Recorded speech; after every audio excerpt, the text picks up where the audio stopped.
Hi everyone, it's Simon Keeling here at weatherweb.net, and this is your look ahead video on Bank Holiday Monday, the 4th of May. Thanks again for watching. Don't forget to subscribe to us on YouTube if that's how you're watching. Click on the subscribe button at the top of the page, or send us an email and we'll add you to our email list in order to get notified of when the videos are updated.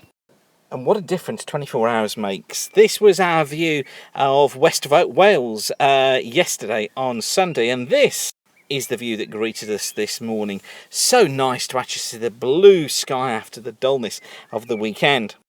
Now, I tweeted this satellite picture earlier on from sat24.com. This is at 8:30 this morning, and got a few of you emailing back to ask what is the pattern in the clouds here across northern England and across Scotland. And you can see some evidence of it here across the hills of Wales as well.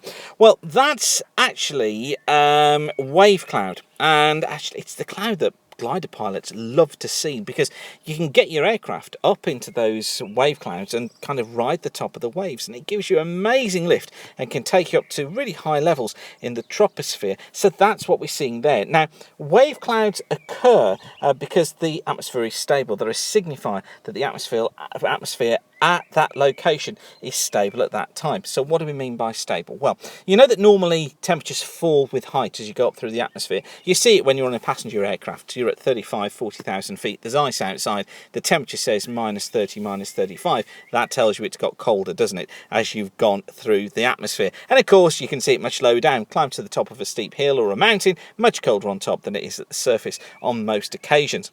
Well, when temperatures fall with heights, that's a normal structured atmosphere. The faster they fall with heights, the more unstable the atmosphere. The slower temperatures fall with heights, the more stable the atmosphere is. And we can see that when we look at forecast tephigram and skew-T diagrams, or actual forecast and skew-T diagrams as well. And this is the skew-T diagram for northern parts of England this morning, for the same time that the satellite picture was for. And you notice here, look, we've got a red line and we've got a blue line on the skew-T diagrams. And what these are indicating is temperature in red and dew point in blue. And notice how, look, the temperature line is leaning off towards the right here. And that tells us that we've got a stable layer of air in here, and that's what we're actually seeing as the cloud formation here.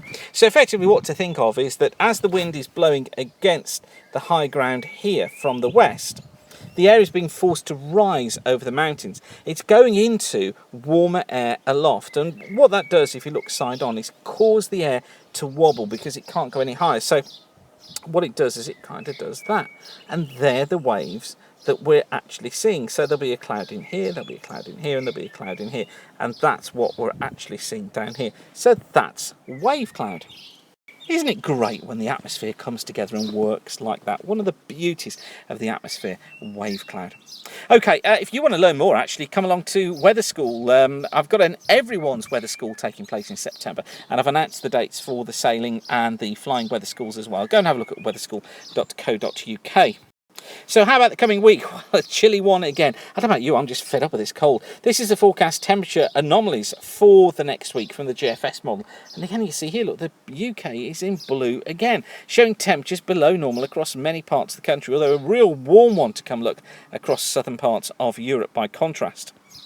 So temperatures across the UK as a whole about 1 degree Celsius below normal for the time of year during the coming week. Across Europe as a whole, actually, they're 3.5 degrees above normal for the time of year. So you see that we're the exception rather than the rule. I'd rather be the rule, I think, rather than the exception at the moment. Hasn't it been so chilly?